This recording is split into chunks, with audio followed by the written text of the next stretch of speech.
주님 감사합니다. 우리를 예배로 불러주셨으니 우리가 듣겠습니다. 주님 말씀하옵소서. 우리의 영혼과 우리의 삶에 주님의 빛을 비추어 주옵소서. 주님께서 하시는 말씀 우리 마음에 깊이 새기고 그 뜻대로 살아가도록 다짐하게 하옵소서. 깨닫는 시간 되게 하옵소서. 예수님의 이름으로 감사하며 기도합니다. 네, 여러분, 몇 년 만에 다시 한번 만나 뵙게 돼서 반갑습니다. 아까 위임 목사님께서 지나가는 말씀으로 라고 그냥 단서를 붙이셨지만 정말 우리 목사님 얼굴 보고 온 겁니다. 아시겠지만 기차 타고 한 번도 마스크 못 벗고 있는 게 조금 힘들더라고요. 그런데 목사님께서 불러주시니까 거절도 못하겠고 이렇게 꼼짝 못할 분들이 몇 분 계십니다. 목사님 말씀하시니까 순종하는 마음으로 오게 됐습니다. 그리고 또 오게 되니까 또 비록 마스크를 쓰고 계시지만 얼굴을 배우니까 전에 제가 왔을 때 뵀던 얼굴도 있는 것 같고요. 눈만 보이지만 익숙합니다. 그래서 굉장히 반갑고 또 즐겁습니다. 제게 말씀을 부탁해가지고요. 제가 무슨 주제로 말씀을 전할까요? 하고 여쭸더니 오늘 하신 대로 치유와 회복을 위한 부흥성회입니다. 이렇게 답변을 주셨어요. 그리고 그 말씀을 치유와 회복이라는 말씀을 듣자마자 제 머릿속에 맨 처음 떠오른 성경 본문이 오늘 여러분 우리가 함께 읽은 성경 본문입니다. 왜 치유하라는 말, 회복하라는 말보다 이 성경 본문이 먼저 떠올랐나? 우리가 창조신앙을 갖는다는 것은 그저 예전에 하나님께서 이 우주 만물을 창조하셨다. 그걸 믿는 것만 의미하는 게 아닙니다. 하나님은 우주 만물을 창조하시고 우주 만물을 보존하시고 앞으로 우리 온 우주가 구원에 이를 때까지 끊임없이 그분의 사랑의 돌봄으로 창조 행위를 하시는 거죠. 그래서 태초에 하나님께서 천지를 창조하시니라 하고 한 그 말씀은 예전에 한 번 일어나서 끝난 얘기가 아니라 바로 이 순간에도 우리와 함께 일어나는 일입니다. 그러니까 얼마나 복된 말씀인지 몰라요. 왜냐하면 우리의 삶은 창세기 우리가 앞에 읽은 것처럼 혼돈과 어둠과 또 기품과 흑암과 공허 속에 있거든요. 코로나19, 이 코비드-19 시대에 보니까 정말 우리 삶이 단단한 땅 위에 있는 줄 알았는데 사실 혼돈의 삶이었다는 거예요. 딱 하나의 그 작은 바이러스가 움직이니까 우리 삶이 다 혼돈으로 몰아가고요. 이 혼돈이 언제 끝날지 모르니까 흑암 속에 있습니다. 그리고 이 코비드-19이 몰고 올 이 파국이 어느 낭떠러지까지 떨어질지 모르니까 정말 기품이 우리 삶에 있습니다. 그리고 우리가 이 모든 과정을 겪으면서 허무한 감정에 빠지기도 합니다. 그때 하나님께서 우리에게 말씀하십니다. 빛이 있으라. 그러니 하나님께서 그렇게 말씀하시니까 빛이 생겼다고 그렇게 성서는 오늘 우리에게 선언합니다. 우리가 기도하고 간절히 바라는 것은 하나님, 오늘 코비드-19을 고통받는 우리에게도 말씀하옵소서. 빛이 있으라. 그러면 우리의 혼돈한 삶에, 우리의 어둠이 가득한 삶에, 우리가 갈팡질팡하는 이 기품 속에서, 공허 속에서 우리 삶의 질서가 잡힐 것 같습니다. 그리고 우리 삶을 보시고 하나님께서 보시기에 참 좋다라고 선언해 주시기를 우리가 간절한 마음으로 바랄 수 있을 겁니다.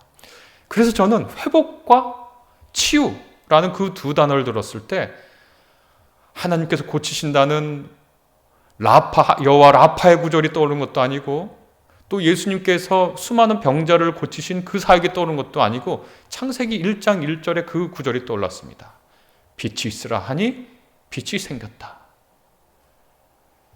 그리고 우리 두 번째 읽은 그 구절에서 하나님께서 말씀하시기에 만물을 다 이루시고 보시기에 참 좋았다. 그리고 안식하셨다.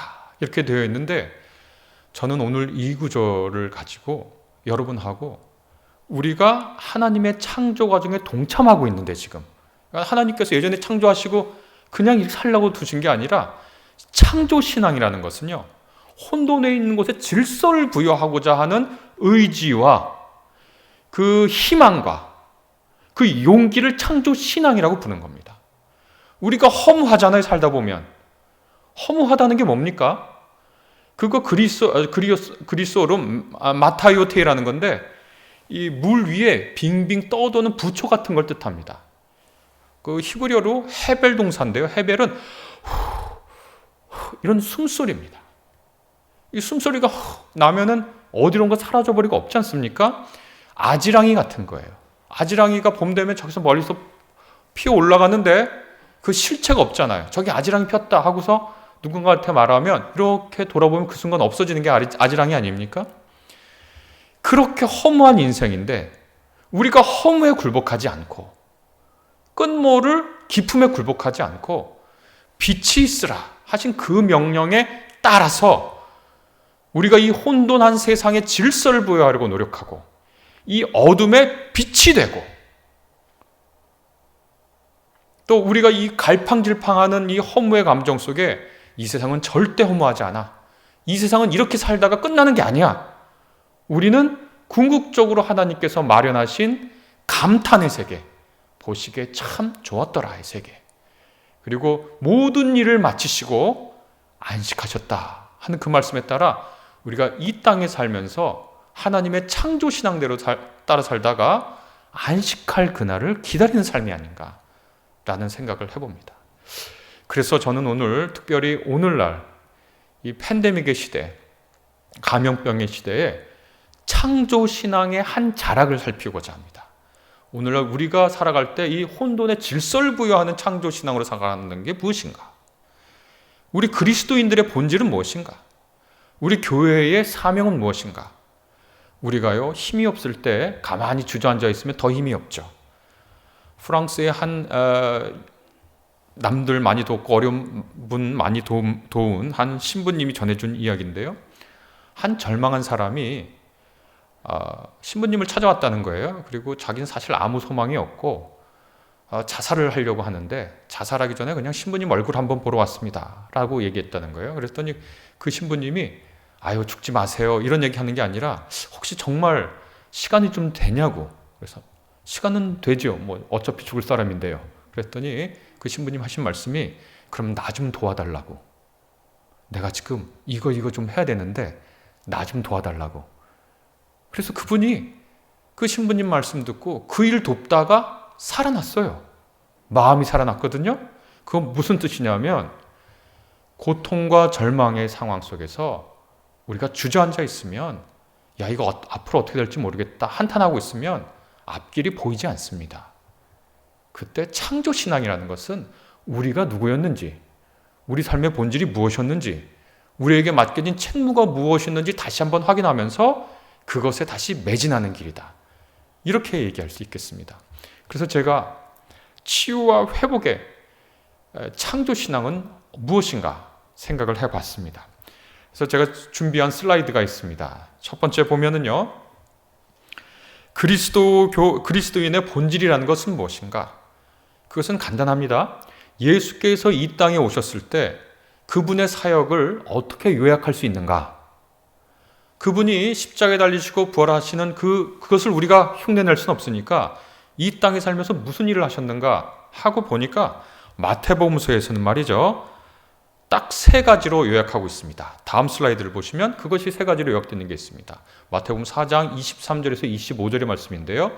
예수께서 온 갈릴리에 두루 다니사 첫 번째 그들의 회당에서 가르치시고 무지에서 알무로 무지몽매한 곳에서 지식의 알무로 가르치시고요. 두 번째 뭐 하셨냐면 천국 복음을 전파하시고 예수님 말씀하신 거죠. 여러분 눈에 보이는 것이 전부가 아닙니다. 우리가 지금 맞닥뜨려 있는 것이 전부가 아닙니다. 이 물질 배후에 우리의 삶 배후에 하나님이 인도하십니다. 하나님이 통치하십니다. 라는 새로운 세상을 알려주시고요. 그 다음에 세 번째가 뭐냐면 백성 중에 모든 병과 모든 약한 것을 고치시니라 이렇게 되어 있습니다. 마태복음 4장 23절에서 25절을 통해서 기독교인의 본질을 본다면, 그리고 우리 교회의 사명을 본다면 세 가지입니다. 가르치고 진리를, 천국의 복음을 선포하고, 마지막으로는 병든 것과 약한 것을 고치는 겁니다. 지금은 병원 의료기술이 발달했기 때문에 육의 고통은 병원에서 고칠 수 있죠. 그러나 허탄한 마음은, 좌절한 심령은 죄악에 휩쓸려서 갈 바를 알지 못하고 삶의 의욕이 전혀 없고 삶의 의미를 구하지 못하는 심령의 병은 교회에서 고쳐야죠. 우리가 세상의 병원보다 더 뛰어난 기술을 갖고 있지 않죠. 그러나 세상이 고치지 못하는 것을 우리는 그리스도의 복음으로 고칩니다. 그런데 그 다음에 보면 재밌는데요. 그럼 이 세 가지 중에 가장 많이 사람들이 원했던 건 뭐냐? 백성 중에 모든 병과 모든 약한 것을 고치시니 그의 소문이 온 수리아에 퍼진지라. 그리고서는요, 참 재밌는 얘기가 나오는데, 모든 앓는 사람, 곧 각종 병에 걸려서 고통당하는 자, 귀신 들린 자, 간질하는 자, 중풍병자들을 데려오니 그들을 고치시니라. 이렇게 되어 있습니다. 이 세 가지 사역 다 중요한데 어떻게 꼭 꼬집어서 사람들은 예수님이 고치시는 사역에 그렇게 마음이 간 모양이죠. 그래서 그 수많은 무리가 예수님께 나오고 예수님은 그들을 고치시고 또 많은 무리는 그를 따랐다. 이렇게 되어 있습니다. 이 세 가지가 우리 그리스도인들이 우리의 삶에서 해야 할 권리이자 책무입니다. 특별히 이 팬데믹의 시대, 이 전염병의 시대, 눈에 보이지도 않는 작은 바이러스가 우리 삶을 완전히 바꾼 시대에 세 번째, 우리가 하나님의 창조 사역에 동참하는 이 세 번째, 고치시니라. 이것을 좀 더 깊게 생각을 해보도록 하겠습니다. 그 다음 슬라이드를 보면 여러분이 잘 아는 이야기입니다. 우리가 고치기 위해서는 어떤 마음을 가져야 되는가? 어떻게 우리에게 말씀하셨는가? 첫 번째 얘기는요, 이렇습니다. 우리가 잘 아는 강도 만난 자 비유입니다. 우리가 흔히 선한 사마리아인의 비유라고 얘기하는 겁니다. 잘 아시겠지만 제가 잠시 요약을 한번 해볼까요? 한 사람이 예루살렘에서 여리고라는 곳으로 내려가다가 강도를 만납니다. 당시는 오늘날처럼 치안이 좋은 것도 아니고요. 또 혼자 여행하면 위험하기 그지없습니다. 아마 길 뒤 바위에 숨어 있다가 갑자기 나타나서 그 사람을 흠씬 두들겨 패고 옷을 벗겼다. 이렇게 되어 있습니다. 그러자 그 사람이 거의 죽게 된 채로 길거리에 놓여 있자 맨 처음에는 제사장이 지나가다가 보고서 어떻게 하죠? 잘 아시다시피 그냥 지나치죠. 둘째, 레인이 와서 지나가다가 보고서 그냥 지나가죠. 세 번째, 사마리아 사람이 등장해서 지나가게 됩니다. 여러분, 제가 지금까지 살짝 말씀드렸는데요. 이 비유에서 지금까지 많은 분들이 주목하지 못했지만 하나 정말 중요한 요소가 있거든요.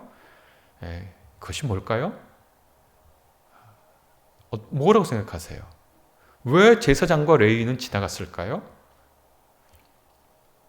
그 비유에서 중요하게, 그러나 지금까지 우리가 잘 생각하지 않았던 건 뭐냐면 옷을 벗겼다라는 겁니다. 그 강도가 다 뺏어간 거 아니야? 이렇게 생각할지 모르겠지만 옷을 벗겼다는 건 뭐냐면요. 옷이라는 건 오늘날에는 우리가 옷만 보고는 그 사람이 누군지 잘 모르잖아요. 다 같이 양복 입고 있으면 그 사람이 누군지 모릅니다. 그러나 당시에는요, 옷을 입은 거 보고 그 사람의 인종이 뭔 줄 압니다. 저 사람은 유대인이야. 저 사람은 사마리아 사람이야. 저 사람은 저 히타이트 사람이야. 저 사람은 로마 사람이야. 왜냐면 옷 입는 게 다 다르거든요. 그러니까 오늘날 우리가 만약 전통 의상을 입고 있다고 생각해 보셔요. 그러면 한복 입으면 한국 사람이고, 기모노 입으면 일본 사람이고, 치파오 입으면 중국 사람이죠. 그런데 비슷하게 생겼잖아요. 한국과 중국과 일본 분들 모두 옷을 벗겨놓고서 어느 나라 사람이냐고 물어보면 알 수가 없죠. 그리고 이전에 한복 입던 시대 생각해보면 옷이 오늘날에는 뭐 다 이렇게 다 고급져 보이지만 정말 불과 40, 50년 전만 해도 옷 입은 것만 봐도 저 사람 부자인지 아닌지 알잖아요. 남루한 옷이 있고 멋진 옷이 있고. 옷이 벗겨졌다는 건 뭐냐면 그 사람이 누군지 모른다는 거예요.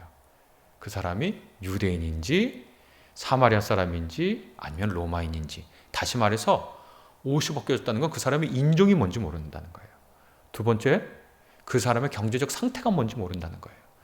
만약에 어떤 사람이 흠씬 들겨 맞고 누워있는데 제사장이 가다가 지나가서 보니까 이 사람이 유대인의 옷을 입고 있는데 비록 찢어졌지만 고급 옷을 입고 있으면 야, 내가 도와줘야 할 사람이라고 생각했겠죠. 레위인이 지나가다가 저 사람이 흠씬 들겨 맞아서 옷은 뭐 그냥 대충 뭐 비싸지 않은 옷을 입었지만 그래도 유대인의 옷을 입으면 우리 동족이라고 생각하고 도와줬겠죠.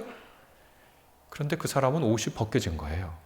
그러니까 유대인이 지나가다가 제사장과 레위인이 지나가다가 저 사람은 누군지 모르는 거예요. 유대인인지 이방인인지, 내가 도와야 할 유대인인지 아니면 안 도와도 되는 이방인인지, 내가 돕고 나서 보상을 받을 수 있는 부자인지 아니면 내가 돕고 나서도 내가 계속 돈을 써야 하는 가난한 사람인지 모르는 거예요. 모르는 사람을 돕기가 어렵죠. 그래서 그냥 지나갔어요. 그런데 선한 사마리아 사람이 지나갑니다. 사마리아 사람들 여러분 설교를 통해서 잘 아시겠지만 유대인들한테 아주 경멸받던 사람들이거든요. 혐오받던 사람들입니다. 요즘 여러분 우리에게 가장 혐오받는 사람 누굽니까? 그 사람, 그런 사람들 생각만 해도 싫은 사람. 뭐 아주 치를 떠는 사람. 그 사람 떠올리면 됩니다. 뭐 저 사람 이상한 사람. 지나가다가요, 그 옷이 벗겨진 채 강도 만난 사람을 봤습니다. 그 다음에 누가복음서에 보면 아주 귀한 단어가 나옵니다. 아주 귀한 단어가 나옵니다. 무슨 단어냐면 이 단어입니다. 불쌍히 여기는 마음이 들어입니다. 그것은 복음의 언어입니다. 여러분, 저 사람이 누군지 몰라요. 인종도 모르고 계급도 모르고요. 내가 도와야 할 동족인지 아니면 내 원수인 로마인인지 아니면 혐오에 맞지 않아도 될 사마리아 사람인지 누군지 몰라요. 그런데 사마리아 사람은요, 불쌍히 여기는 마음이 들었어요. 놀라운 얘기입니다. 그리고서 그 사람을 돕습니다. 그리고 예수께서 말씀하십니다. 유대인들한테요, 너희도 가서 이와 같이 해라. 유대인 제사장과 레위인은요, 이 강도 만난 사람이 누군지 몰랐어요. 그러나 사마리아 사람은 이 강도 만난 사람이 누군지 알았습니다. 그 사람은 누굽니까? 내 도움이 필요한 사람입니다. 이 두 사람은 옷이 벗겨졌기 때문에, 레위인과 제사장은 옷이 벗겨졌기 때문에 이 사람이 누군지 몰랐는데, 사마리아 사람은 이 사람이 옷이 벗겨졌기 때문에 이 사람이 누군 줄 알았습니다. 이 사람은 누구냐면 내 도움이 필요한 사람이에요. 내 도움이 필요한 이웃인 거죠. 참 재밌죠? 똑같은 조건입니다. 한 사람이 흠씬 두들겨 맞고 옷이 벗겨진 채 누워 있는데 한쪽 부류의 사람은 누구인지 모르고, 똑같은 조건인데 한쪽 부류의 사람은 그 사람이 누군 줄 안 거예요. 어떻게 알았느냐? 불쌍히 여기는 마음 덕분에 알았습니다. 그 사람이 누군지.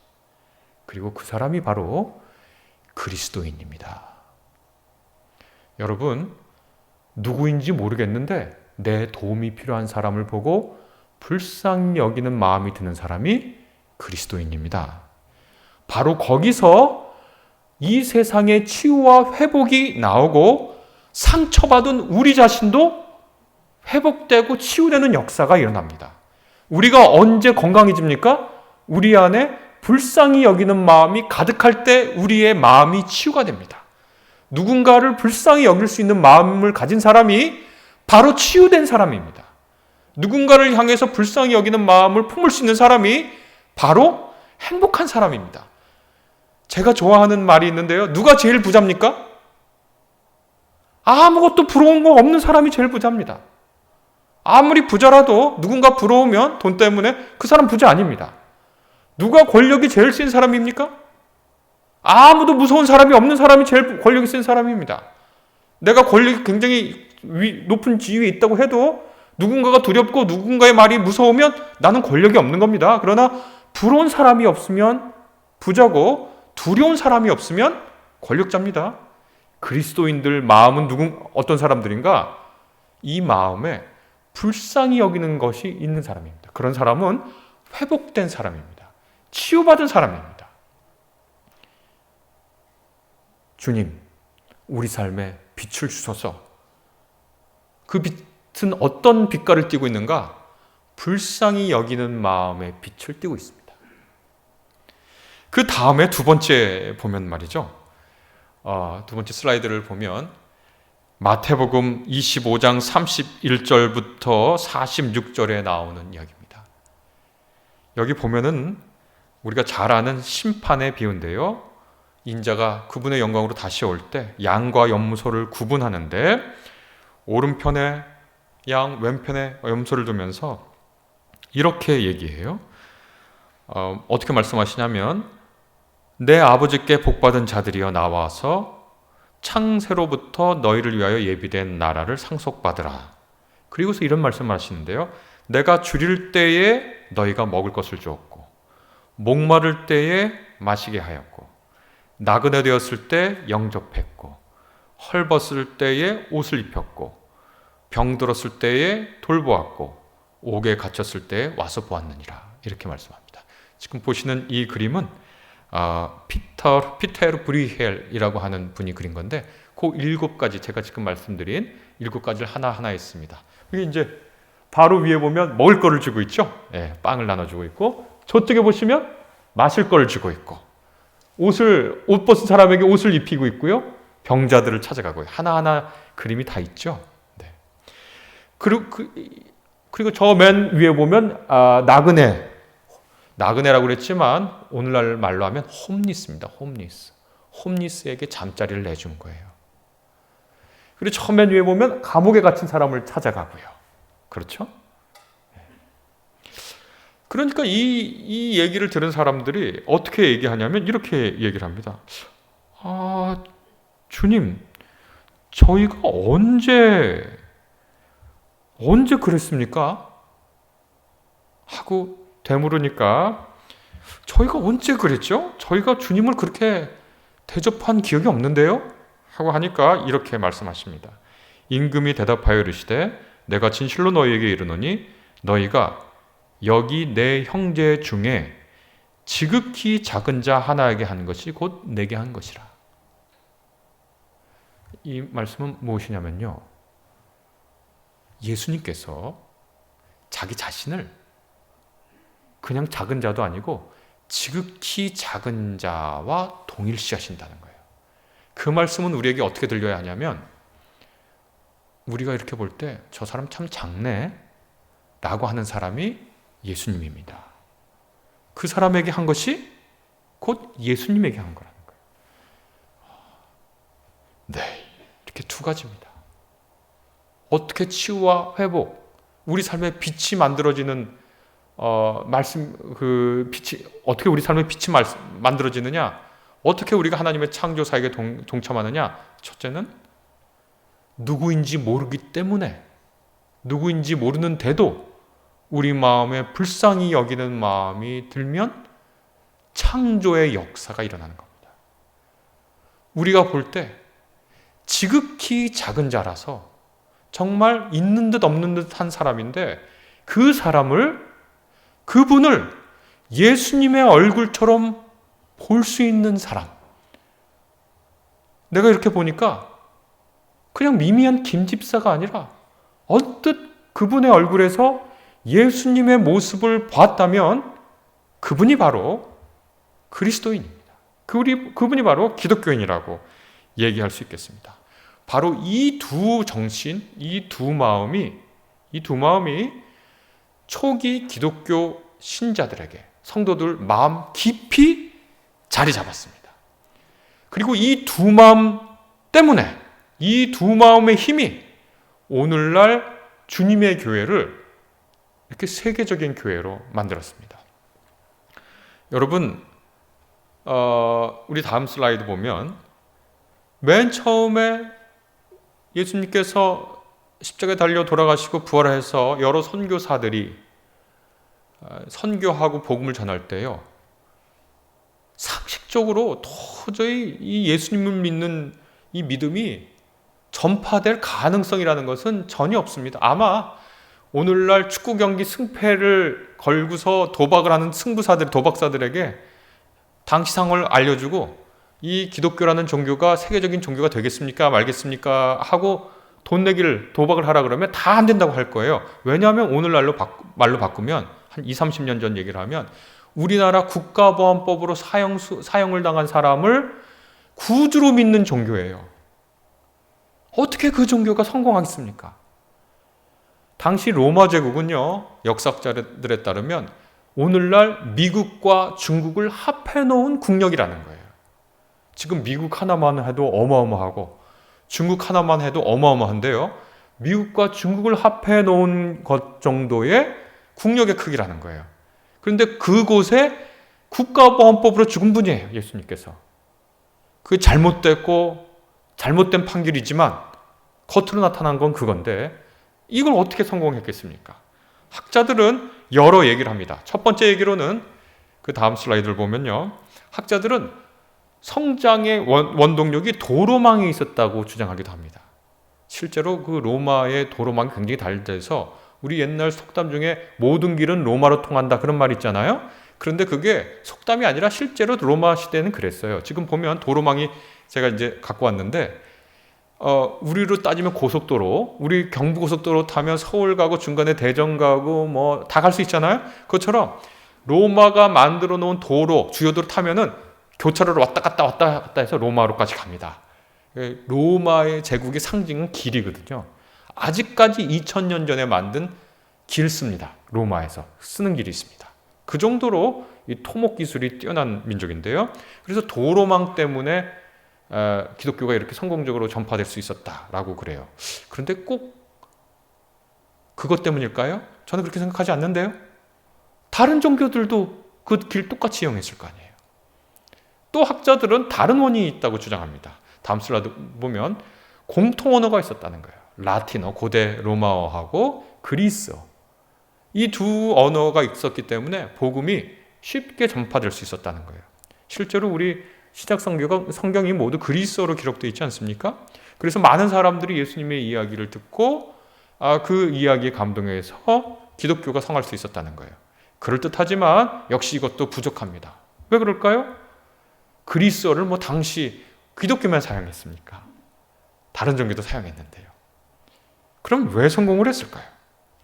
그 다음 보면은, 다음 슬라이드를 보면 오히려 기독교가 성공하기 힘들었어요. 왜냐하면 이 국가보안법 사형수를 구주라고 믿는 이 종교가 어떤 오해를 받고 있었냐면, 우리 성만찬 할 때 어린 양이 희생당하셨다 그러고 하나님의 어린 양이 도살을 당하셨다. 그러니까 그리고서 그 피와 살을 먹고 나눈다. 그러니까 어떤 생각이 들었냐면, 어떤 오해들, 어떤 비난들, 어떤 가짜 뉴스를 퍼뜨렸냐면, 이 종교는 식이 나는 종교다. 예수님의 살과 피를 먹는다 그러니까 밖에서 듣고 사람 살과 피 먹는 식인 종교라 그랬어요. 그리고 어린 양 하나님의 어린 양이라 그러니까 유아 살해하는 집단이라 그랬어요.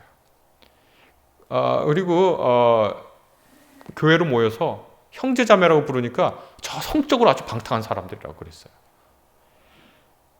그리고 교회로 모이면서 그 지역의 도시에 있는 도시 종교들, 예를 들면 아테네에서는요, 아테네의 여신을 섬겨야 되거든요. 근데 기독교인들은 거기 참여하지 않아요. 그러니까 도시 종교라는 것은 그 도시의 주요한 신이라서 그 도시를 부흥하게 해주는 수호자 신인데 기독교는 거기 참여하지 않아요. 정말 비난받을 만하죠. 애국자가 아닌 거예요, 당시에. 그 다음에 어떤 신도 인정하지 않으니까 무신론자라 그랬어요. 근데 이것을 어떻게 극복했느냐? 이렇게 극복했습니다. 삶으로 보여줬어요. 우리 기독교인들은 어떤 사람들인지 삶으로 보여줬어요. 이런 겁니다.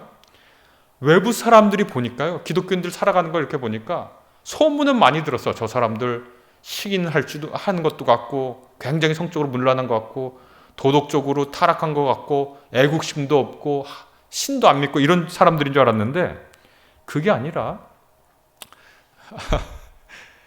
당시 그 로마 시대에는요, 아주 이 가부장제 사회이기 때문에, 여러분 가부장제라는 게 뭡니까? 가부장제의 핵심이 뭡니까? 남자가 큰 소리를 와 이러면 가부장제일까요? 가부장제의 핵심은 뭐가 있냐면 가족 구성원이거든요. 이 사람이 내 가족이다. 그럼 가족인 거고, 그러니까 길 가다가 지나가다가 어떤 국어를 하는 아이를 봤는데 얘가 이렇게 좀 씻겨놓고 보면 잘생겼을 것 같아요. 너 어디 갈 데 없냐? 그러면 갈 데 없습니다. 그러면 우리 집에 와 있어 하고 와 있다가 씻겨놓고 보니까 똘똘하고 괜찮아요. 그러면 넌 오늘부터 내 아들이다. 그럼 진짜 아들이에요. 상속권 똑같이 가는. 근데 자기가 낳은 딸인데 별로야, 자기가 생각할 때. 그러면 얘는 내 딸 하고 싶지 않아. 그러면 딸이 안 되는 거예요. 이게 가족 구성권이에요. 그러니까 요 문화를 이해하고 있어야 하나님의 자녀가 된다는 걸 이해할 수 있거든요. 그러니까 우리가 본디 낳을 때는 하나님의 자녀가 아닌데 하나님께서 우리를 자녀로 삼아줬다 그러면 진짜로 상속권이 똑같이 있는 거예요. 당시 로마 문화 가부장제에서는. 그건 무슨 말 뜻하죠? 남성이 여성하고 이혼하고 다른 부인하고 결혼하고 다른 여인하고, 이게 자유로운 사회라는 거예요. 가족 구성권. 그런데 아주 작게 얘기하면 옆집 보니까 예수님 믿는 사람들인데 그 집 남편은요 그렇게 문란하지 않아요. 당시에 이 성매매는요 오늘날처럼 범죄 의식이 없었던 거거든요. 우리 집 남편은 맨날 이상한 짓을 하는데 옆집 남편 보니까요 참 건실해요. 마음에 들죠? 참 건실해요. 자기 부인 사랑하고 건실해요. 그리고 이 사람들 보니까요 철학자가 하는 것처럼 행동해요. 철학자라는 건 뭐냐면, 우리는 뭐 철학자로 하면 뭐 생각 많이 하고 뭐 이런 것 같이 볼 수 있지만, 당신은 물론 그랬지만 철학자는요 통치자처럼 행동하는 거예요. 여러분, 오늘날의 윤리는 우리가 민주주의에 살기 때문에 민주주의 시민으로서의 윤리가 있는 거예요. 민주주의 시민의 윤리가 있죠. 그래서 우리가 여기 모일 때도 다 마스크하고 하는 것은 공공윤리를 지키는 거예요. 근데 당시 고대 로마의 계급 사회는요 계급마다 윤리가 달라요. 자, 보세요. 종에게, 노예에게 너는 자비로워라 얘기할 수 있습니까? 종이 무슨 자비가 필요해요? 종은 용서할 게 없어요. 그렇죠? 종에게 자비로워라 라고 그 윤리 명령을 할 수 있습니까? 종이 뭔데 자비로워요? 그럼 종에게 하는 윤리는 뭐겠습니까? 내가 종이라면, 이 사람은 종이라면 종은 마땅히 일해야지 하는 그 윤리가 뭐겠습니까? 종의 윤리는. 여러분이 종을 갖고 있다고 생각해 보세요. 그럼 종이 어땠으면 좋겠습니까? 어떤 윤리를 지켰으면 좋겠습니까? 순종이에요. 그러니까 우리 가끔 가다가 성경에서 믿는 자에게 할 윤리는 순종밖에 없다라는 것은 우리가 하나님의 종이라는 거예요. 무슨 종이 무슨 자비로울 게 있어요? 종이 지혜로워야 돼요? 아니, 그럴 필요 없어요. 주인이 시키면 시킨 대로 하면 돼요. 충성과 복종이에요. 종의 윤리는. 통치자의 윤리는 뭔가요? 통치자의 윤리가 자비거든요. 통치자는 말 한마디로 사람을 죽이고 살릴 수 있기 때문에 자비로워야 돼요. 통치자의 윤리가 지혜예요. 왜냐하면 통치자가 바보 같으면요 많은 사람들이 고통스러워요. 우리나라에도 대대로 힘들잖아요. 지도자들 때문에. 왜 그것도 힘듭니까? 지혜롭고 자비가 있어야 돼요. 그게 오래전부터 윤리예요. 지혜와 자비가 있어야 돼요. 온유해야 돼요. 통치자는. 예수님께서 말씀하십니다. 나는 온유하고 겸손하니. 통치자라는 얘기예요. 통치자는 온유해야 돼요. 통치자의 윤리죠. 그리고 용서할 수 있어야 돼요. 그런데 기독교인들을 사는 거 보니까 대부분이 하층민 사람들이거든요. 하층민 사람들이에요. 그런데 이 사람들 살아가는 거 보니까 통치자처럼, 왕처럼, 철학자처럼 살아가요. 누구에게 모욕을 당해도 모욕으로 갚지 않아요. 통치자는요, 욕먹는 게 일이거든요. 세상에 욕 안 먹는 통치자 어디 있습니까? 지도자 어디 있습니까? 그러면 통치자가 욕먹었다고 확 화를 내면 되겠어요? 안 돼요.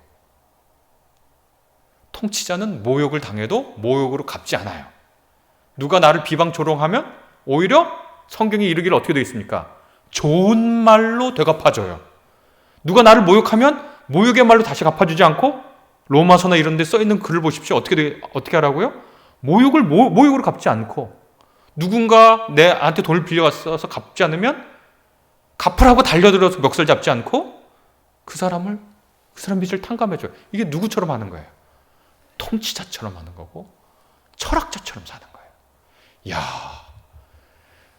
저 순돌이 아빠는요, 그리고 순돌이 엄마는 우리랑 똑같은 계층, 똑같은 계급의 사람인데 사는 게 달라요. 우리는 누구한테 욕먹으면 되받아주고요. 누군가 우리 거 훔치려고 그러면, 뺏으려고 그러면 악을 쓰고 그 사람 거 더 뺏으려고 그러는데, 저 순돌이네 엄마 아빠는 어떻게 사냐면 통치자처럼 행동해요. 철학자처럼 행동해요. 참 놀랍죠? 아니, 너랑 나랑 똑같은데 갑자기 사는 게 달라진 거예요. 그리고 이분들은 어떻게 하냐면 같이 모여서 형제 자매라고 부릅니다. 이거 오늘날 우리 교회 밖에서 사람들이 교회 다니는 분들 놀리느라고 하는 말이잖아요. 형제님, 자매님 하면 바깥 비기독교인들이 우리한테 그런 얘기하면 우리 좀 놀리는 거잖아요. 근데 굉장히 이거 조금 얘기하면 혁명적인 말입니다. 당신은 계급사회라고 말씀드렸잖아요. 조선시대도 노예가 절반이었거든요.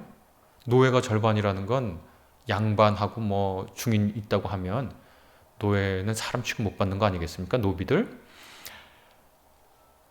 교회로 모여서 보니까 거기 주인도 있고 종도 있어요. 그런데 서로 어떻게 부르냐면 주인님 하고 뭐 오네시모야. 오네시모라는 말 우리 빌레몬서에 배웠죠? 오네시모라는 말은 그 종의 이름입니다. 쓸모 있는 것 이런 뜻입니다. 쓸모 있다. 종이 복종자라고 쓸모 있으면 되죠. 그리고 오네시모라는 말은 전형적인 노예의 이름입니다. 그래서 주인님, 오네시모 이렇게 부르다가 어떻게 부르기 시작했냐면 형제님 이렇게 부른 거예요. 그 낮은 계급에 있는 사람들이 교회에 오면 어떻겠습니까? 사람이 된 것 같을 거예요. 사람으로서 존엄과 위엄을 가지고 그 자리에 있는 거죠.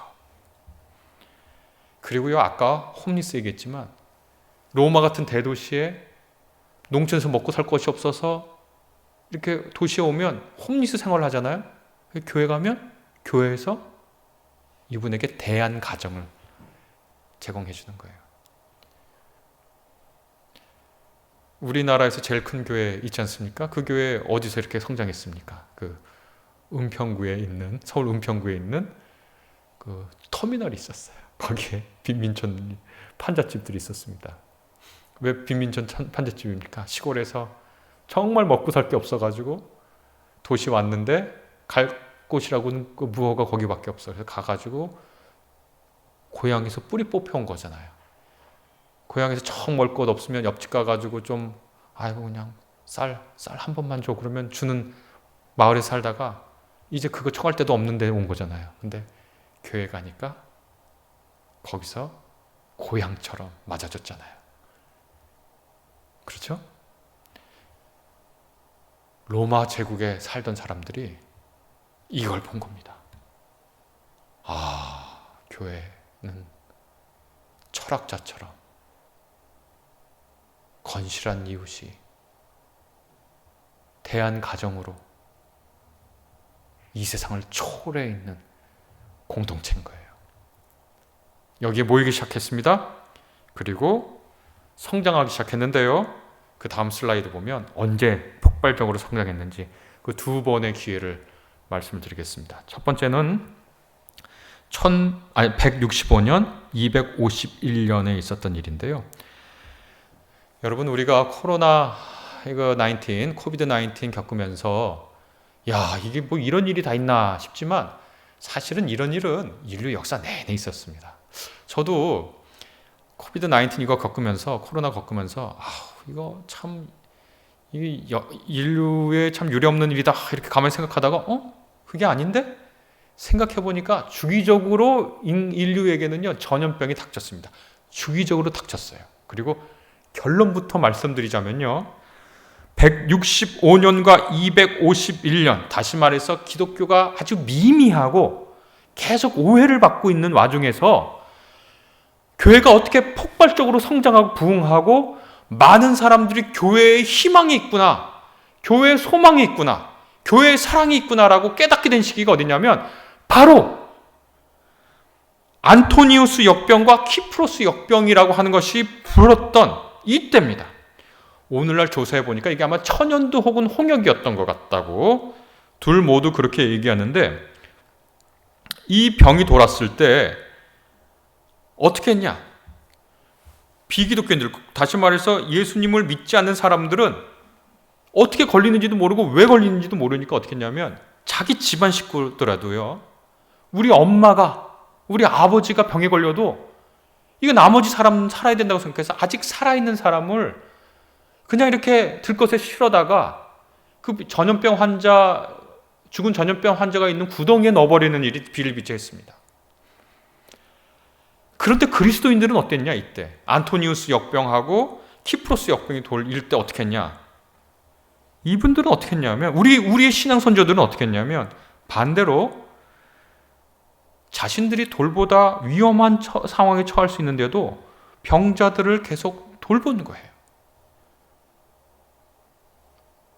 이분들에게 뭐 특별한 약이 있었을까요? 아니에요. 뭐 특별한 치료법이 있었을까요? 아닙니다. 그저 뭐 했냐면 그 사람들을 그냥 버리지 않고 안전한 곳에 놓고 매일 물과 음식을 가져다 준 거예요. 기도하면서 가져다 줬겠죠. 엄마가 버린 자식을, 자식이 버린 엄마를 데려다가 안전한 곳에 두고 어찌할 수 없으니까, 약이 없으니까 매일 물과 음식을 가져다 주었습니다. 그래서 통계 조사에 따르면 기독교인들이 열심히 일한 그 지역에서는 감염률이 3분의 2 정도로 줄은 거예요.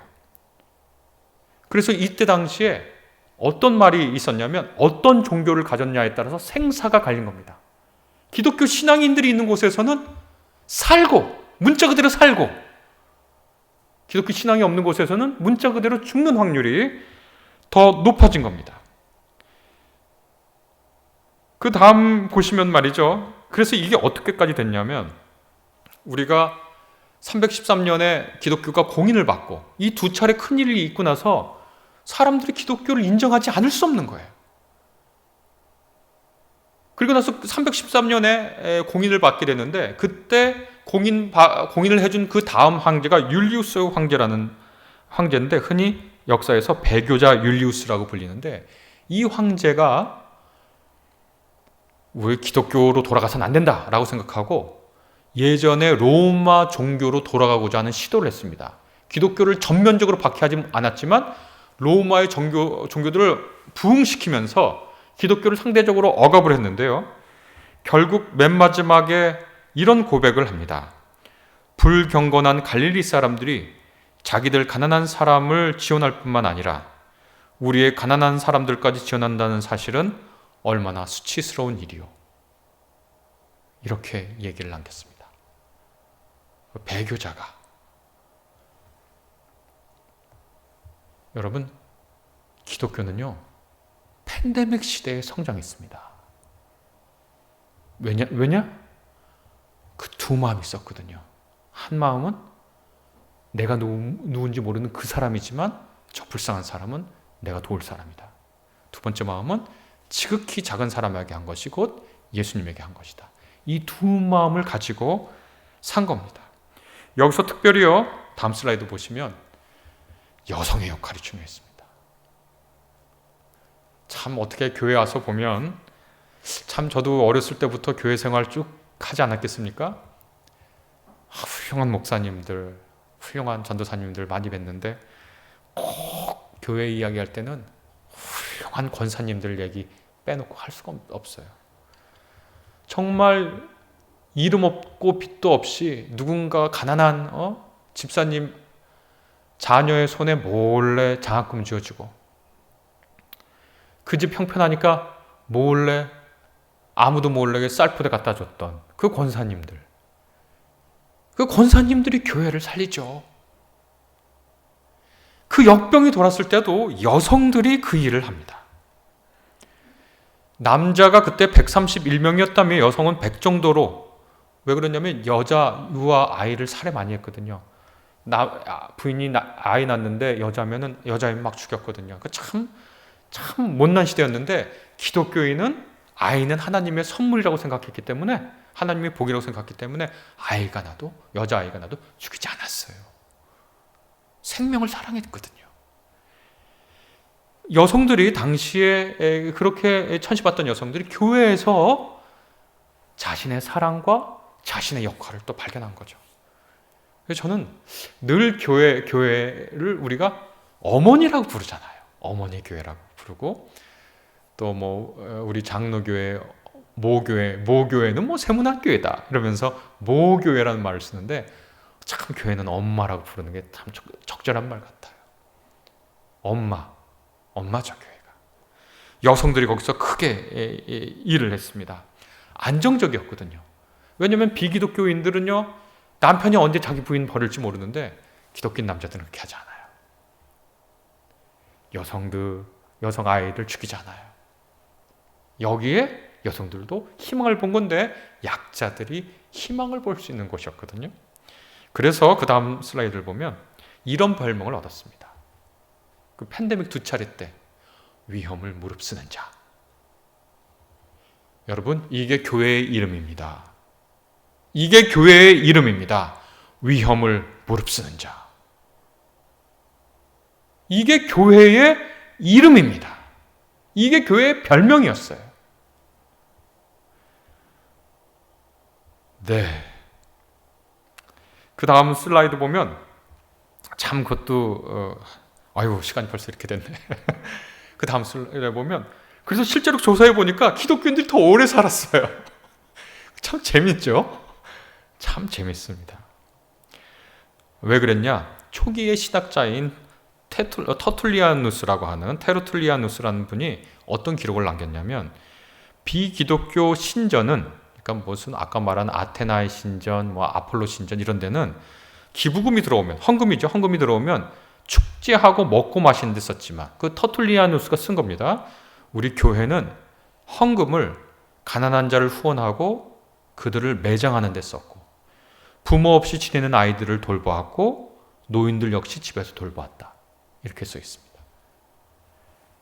오늘 같은 사회복지 체계가 없는 사회에서 그리스도교 교회의 이런 역할은 매우 중요했겠죠. 그래서 251년 시리아 안디옥이요. 바울이 가다가 회심했던 그 안디옥.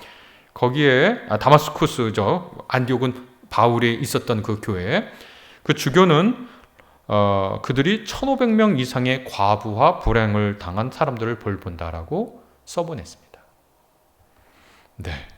시간이 이렇게까지 빨리 지날 줄 몰랐는데 쭉쭉 넘어가서 우리 한국 개신교회를 좀 보겠습니다. 네, 더 넘겨 주세요. 우리 한국 개신교, 이게 한국 개신교 이야기인데요.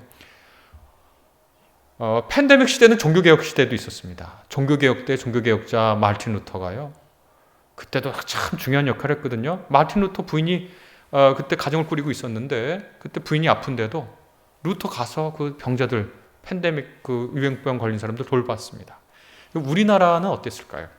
여러분, 우리나라의 선교가 어떻게 시작됐습니까? 다음 슬라이드 보시면 1884년에 궁정 어이로 봉사한 미국 북장로 선교사 알렌이, 사실 보면 우리나라의 본격적인 선교를 시작했는데 이런 겁니다. 우리 그때 고종 황제의 부인인 명성황후, 명성황후의 그 친척이기도 하고 대신이기도 한 그 민영익이라고 하는 분이 갑신정변 후에 일이 나서 칼을 정치적 반대파에게 40군데 찔렸다고 하지 않습니까? 40군데 자상을 입었습니다. 그때 이 황후의 친척인데도 당시 거의 죽을 뻔한 것이고, 당시의 한의학 기술은 외과 수술에 약했으니까 거의 죽었을 것이다 이렇게 생각할 때 그 미국 대사관의 공의로 왔던 이 알렌 의사가 정말 기적적인 외과 의술을 통해 수술을 통해서 살린 거 아닙니까? 그때 고종 황제가 이 알렌 선교사, 이분은 의사로 왔지만 자기 자신은 선교사라는 마음을 굳게 갖고 있었거든요. 그때 물어봅니다. 참 감동적인 얘기입니다. 무엇을 해줄까? 이렇게 물어봤지 않겠어요? 너무 기쁘니까 무엇을 갖고 싶소? 라고 물어보지 않았겠습니까? 그때 알렌 선교사가 고종 황제에게 쓴 편지가 있습니다. 그 쓴 편지를 읽으면 정말 감동적인데, 그러니까 한마디로 요약하면 뭐냐면, 제가 무료로 섬길 수 있는 기회를 주십시오가 대답입니다. 어떻게 무료로 섬기냐 했더니, 여기 조선인들을 도울 병원이 필요합니다. 요 터를 좀 주시면 병원 짓고 저나 다른 미국인 의사 6명 모두 무료로 섬기겠습니다. 이게 한국 개신교 선교의 성공의 시작점입니다. 큰 업적을 세웠어요. 그래서 황제가 무엇을 해줄까? 라고 물어보니까 대답이 무료로 섬길 수 있는 기회를 주십시오. 대가 없이 섬길 수 있는 기회를 주십시오. 이게 일반 사람들의 머릿속에서는 나올 수 없는 발상이잖아요. 대가 없이 섬길 수 있게 해주세요. 그거 뭐라고 부르냐면 기독교 정신이라고 부르는 겁니다. 아니, 대가 없이 섬길 수 있는 기회를 달라니요. 그런 대답이 어디 있습니까, 세상에. 내 상은 대가 없이 섬길 수 있는 겁니다. 놀라운 얘기입니다. 그리고 나서 바로 다음 슬라이드 보면 광해원이 선 겁니다. 광해원, 널리 은혜를 넓힌다. 이것이 오늘날 그 세브란스 병원의 시작입니다. 1885년. 긴 이야기 있는데 제가 좀 줄여보도록 하겠습니다. 그 다음 슬라이드 보면, 이것도 참 엄청난 얘기인데요. 여기 보면 저 사진 가운데에 여러분 보실 때 오른쪽에 한국인 한 명 있잖아요. 여러분 아시는 분들은 잘 아시겠지만, 지금 수술집도 하고 있는 이 오른쪽에서 수술집도 하고 있는 이분이 에비슨 박사라고 하고, 우리나라 이름으로는 참 재밌는데 어부신 이렇게 쓰셨어요. 그래서 어부신 박사님, 에비슨 박사님이신데, 이분이 당시 여기 한국에 선교 오시기 전에 캐나다 토론토 의과대학 교수셨어요. 캐나다 토론토 의과대학 교수시고 시장이 주치의고, 그러니까 이른바 부와 명예와 안락함을 다 갖췄죠. 지금도 토론토 하면 세계에서 가장 살기 좋은 도시 중에 하나잖아요. 우리 부산도 살기 좋은 도시지만 당시에 토론토하고 비길 수가 없겠죠. 당시에 한양도 토론토하고 비길 수가 없겠죠. 근데 이분에게 이 광해원, 재중원이 하도 어려우니까 의학 교육과 병원 운영을 맡아달라고 요청하니까 오셨어요. 이 간단한 한 문장에 얼마나 깊은 기독교 정신이 있습니까? 이분의 기독교 정신은 뭡니까? 제가 초반에 말씀드린 것 2가지입니다. 하나, 헐벗은 사람이 바로 나의 이웃이다. 2번째, 가장 작은 사람에게서 예수님의 얼굴을 본다. 이분 오셔서 한 일 중에 정말 이분 훌륭한 분입니다. 지금 우리나라 역사에서 묻혀 있어서 그렇지, 이분에 관련된 다큐멘터리를 KBS에서 만들어서 한 게 있습니다. 그래서 꼭 한번 교회에서 단체로 관람했으면 좋겠습니다. 제 말로 그분의 그 감동을 다 전할 수가 없습니다. 이분이 한 여러 감동적인 중에 저는 가장 감동적인 것 중에 하나가 뭐냐면 이겁니다. 이분이 백정의 마을에 간 이야기예요. 백정 사람 취급도 못 받는 거거든요, 당시에. 그런데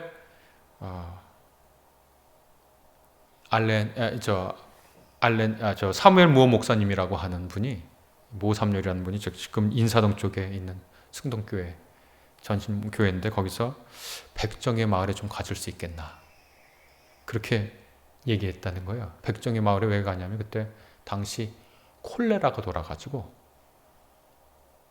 사람 다 죽어갔는데 백정의 마을에 왜 갑니까? 당시 의사들이. 첫째, 백정이 부자도 아니고, 둘째, 살릴 사람도 많은데 왜 한낱 백정 따위를 살려요? 백정하고 몸에 손 닿는 것도 싫은데. 그런데 당시 에비슨이 왕실 주치의였거든요. 그러니까 고종 황제의 몸에 손대던 주치의거든요. 근데 사무엘 무어 목사님, 모삼열 목사님이 얘기한 거예요. 백정의 마을에 가서 백정 좀 봐줄 수 있겠나? 그랬더니 에비슨 박사님이 이렇게 대답했다는 거예요. 내가 왕의 감기나 고치러 여기 온 줄 아시오? 하고 그 백정의 마을에 가는 겁니다.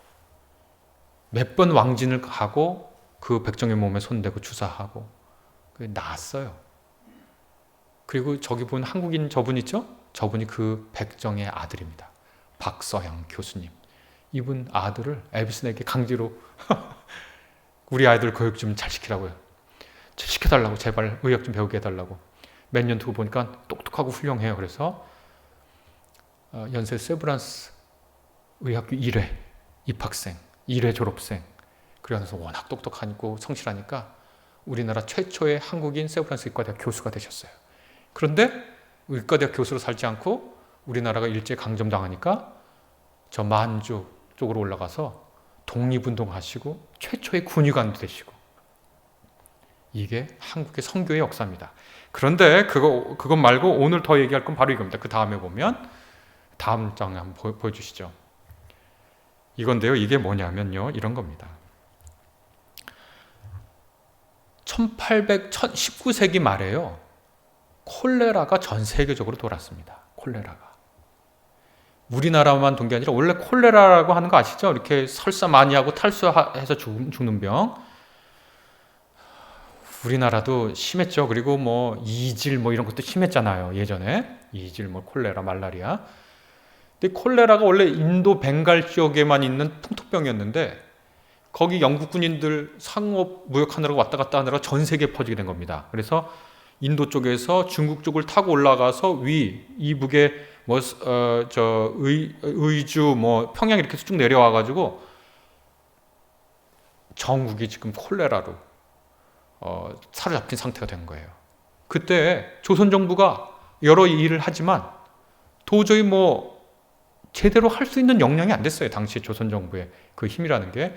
그래서 어떻게 했냐면, 오늘날 그 정경 그 청장이 하시는 그 일을 누구한테 맡겼냐면 바로 에비슨 박사님한테 맡겼습니다. 이때 수많은 한국 사람들에게, 조선 사람들에게 기독교인이 누군지 알린 거예요. 이 한양의 옛날 도시인데, 이게 UCL에 있는 옥성득 교수님이 만든 그 지도를 제가 가지고 왔습니다. 이 가운데 보면 제중원이라고 있는데, 거기가 지금 서울역이 있는데요. 서울역에 제중원이 있고요. 그 다음에 여러분 볼 때 왼쪽에 세문안교회예요. 거기가 피병원이라고 해서 전염병이 났을 때 환자들을 격리해서 돌보는 피병원. 거기를 세문안교회가 맡았습니다. 여러분, 이거 그냥 흘려듣지 마세요. 1895년 콜레라가 나서 전국이 혼돈과 절망 속에서 어떻게 할지를 모를 때, 교회가 콜레라를 관리하는 책임자였다는 거예요. 세문안 교회에 피병원을 만들었어요. 그리고 거기에 언더우드 선교사님, 연세대학교를 세운 언더우드 선교사님과 그 부인과, 그리고 동쪽에는 동쪽에 피병원을 만들었는데, 지금 동대문 플라자, 지금 동대문 시장 있는 데서 좀 더 오른쪽에 그쪽에, 거기에 동대문 피병을 왔는데, 거기는 에비슨하고 다른 웰스라고 하는 간호사분이 거기 피병을 맡았어요. 약도 별로 없어요. 그래서 일본에서 수입하고 상해에 수입해서 겨우겨우, 제 기억이 정확하다면 언더우드 선교사님 병원에 165명 입원했는데 한 100여 명 정도만 살았다 하더라고요. 그런데 선교사가 어떻게 쓰셨냐면, 우리가 의학적으로는 실패했을지 몰라도 자기 가장 친한 친지와 부모를 잃은 사람들이 우리에게 와서 정말 감사합니다. 정말 고맙습니다. 하고 인사하고 갔다.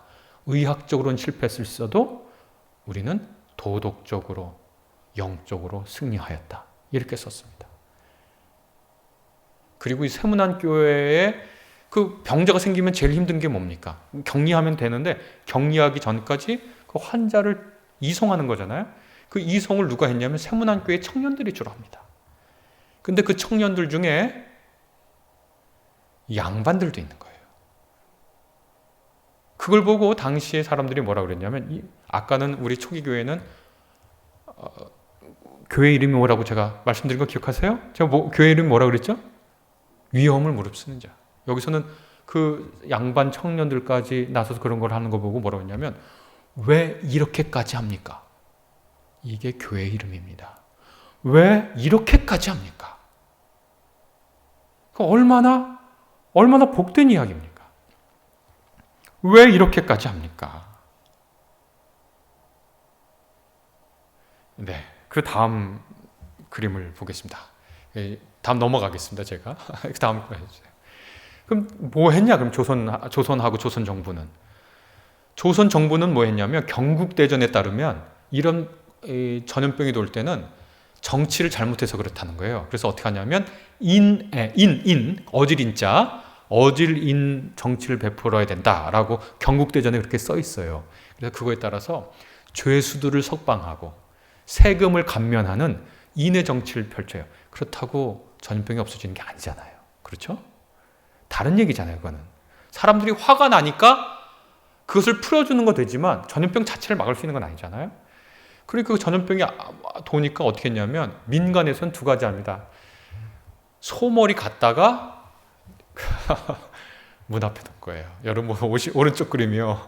황소머리를 갖다 놓은 겁니다. 거기다. 재밌죠? 황소머리를 갖다 놨습니다. 이게 조선 위생 풍습록이라고 하는 책에서 제가 카피를 해온 건데, 참 미신적이죠? 그럼 오른쪽에 있는 그 고양이 그림은 뭐냐? 이 콜레라가 쥐가 옮기는 질병이다 라고 생각해가지고 쥐를 잡는 데는 역시 고양이죠. 고양이 부적을 갖다 놓은 거예요.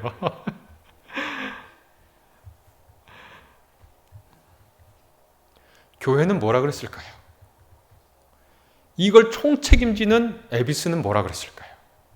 이렇게 얘기했습니다. 글씨가 잘 안 보여서 죄송한데, 제가 이 PPT 이거 그냥 가져가셔도 됩니다. 목사님 그냥 주셔도 됩니다. 유통만 안 시키시면 됩니다. 그 유통을 통한 수익을 안 거두시면 괜찮습니다. 어떻게 쓰셨냐면, 에비슨 박사께서 1895년에 호열날병은, 그 콜레라를 호열날병이라고 했는데, 귀신이 일으키는 것이 아니다. 그러니까 부적 같은 거, 황소머리 같은 거 다 필요 없다는 거죠. 호열날병은 미균이라고 부르는 아주 작은 벌레가 일으킨다. 당시 사람들이 알아듣기 쉽게요. 이 작은 벌레가 위 속에 들어가면 급속히 번식하여 질병이 유발된다. 그러면서 조심하면 호열날병에 걸리지 않을 수 있다 하면서 이렇게 처방을 두셔요. 해야 할 일은 음식물을 완전히 익혀서 미균을 죽이고 음식이 다시 오염되기 전에 먹는 것이다. 둘째, 막 끓여낸 숭늉을 마셔야 한다. 마실 물은 끓여서 깨끗한 병에 보관해라. 부지불식간에 병균과 접촉하게 되니 손과 입을 철저하게 씻어라. 코로나 시대에도 이렇게 하면 될 텐데요. 손과 입을 철저히 씻어라. 이상을 주의하면 콜레라병에 걸리지 않을 것이다. 이렇게 얘기했습니다. 어둠 무지 속에서 황소를 잡고 고양이 부적을 써붙일 때 교회는 무슨 말을 했냐면, 손을 씻고 입을 씻고 끓여 마셔요. 그리고서 그래도 걸리는 사람들을 위험을 무릅쓰고, 왜 저 사람들은 저렇게까지 하지? 라는 말을 들었습니다. 그러니까 당시 사람들이 볼 때 생명과 구원이 어디에 있습니까? 회복과 치유가 어디 있습니까? 교회에 있습니다. 여러분, 코로나 이 시대는 매우 불행한 시대지만 이 코로나 이 불행한 시대에 기독교의 복음이 교회가 그 진가를 보여주는 때입니다. 보여줄 수밖에 없는 때입니다. 이게 우리 기독교 사회의 역사예요. 제가 중세를 건너뛰었지만 팬데믹이 있을 때마다 기독교의 복음이 다시 주목받았습니다. 그게 우리의 긴 전통이라는 걸 잊지 말아야 됩니다. 자, 그러면 그 다음 볼까요? 오늘날의 그럼 기독교는 어떨까요? 이게 여론조사한 걸 제가 좀 갖고 왔습니다. 다음 장 보면은요, 개신교에 대한 신뢰는 더 나빠졌대요. 63%가. 비슷하다는 34%인데 우리나라 기독교 인구가 딱 이 정도 되거든요. 기독교라고 하는 건 여기서 천주교, 개신교 합해서 한 30% 조금 안 되는데 이렇게 된 것 같습니다. 그 다음 슬라이드를 보면요. 그 다음 재밌는 게 뭐냐면 그럼 종교가 필요하냐고 묻는데 65%가 여전히 종교가 필요하다고 얘기하거든요. 여러분 이거 주목해서 봐야 돼요. 개신교에 대한 신뢰는 더 나빠졌다 그러는데 그러면 종교가 필요 없습니까? 더 이상 우리나라에? 그랬더니 아니래요. 65%는 여전히 종교가 필요하대요. 12%는 매우 필요하대요. 53%는 어느 정도 필요하대요. 왜냐하면 회복과 치유의 역사를 할 종교, 복음은 늘 우리에게 필요하거든요. 이때 우리가 이 교회의 두 가지 별명을 되찾아야 됩니다. 왜 저렇게까지 하는가? 왜 돕기 위해서 위험을 저렇게까지 무릅쓰는가? 네, 맨 마지막 다음 마지막 슬라이드를 보면요, 뭘 원하느냐? 개신교한테 뭘 원하느냐? 했더니 윤리와 도덕을 좀 실천해달라. 약자를 구제하고 봉사해달라.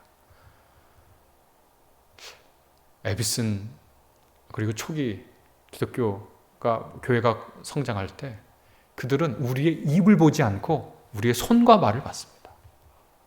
우리가 우리 입으로 뭘 하는지를 듣고는 믿지 않았지만 우리의 손이 구체적으로 뭘 하고 우리의 발길이 어디에 머무는지를 보고 우리의 말하는 걸 믿었습니다. 창세기 1장의 말씀을 다시 생각합니다. 이 세상이 혼돈하고 공허하고 흑암이 깊음 위에 있고 제어되지 않는 거친 물이 사방팔방 우리 삶을 헤쳐놓는 것 같아요. 그러나 우리 창조신앙을 가진 우리들은 오늘 이 순간에도 하나님과 같이 말씀합니다. 이 세상에 빛이 있으라. 하나님 보시기에 아름답다.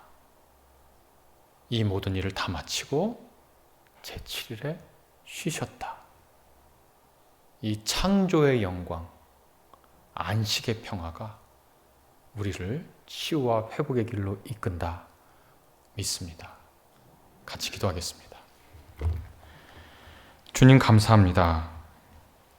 우리가 무엇이간데 주님의 위대한 창조 사역으로 우리를 부르셨습니다. 우리의 믿음의 성도들이 우리에게 남겨준 별명이 있습니다. 위험을 무릅쓰는 자. 저 사람들은 왜 저렇게까지 하는가? 이 긴 역사의 바톤을 우리가 이어받아 우리도 그 달리기를, 이 계주를 계속 이어나가겠습니다. 주님, 우리의 무릎에 힘 주옵소서, 우리의 마음에 사랑 주옵소서, 우리의 손에 성실함을 주옵소서. 주 예수 그리스도의 이름으로 기도합니다.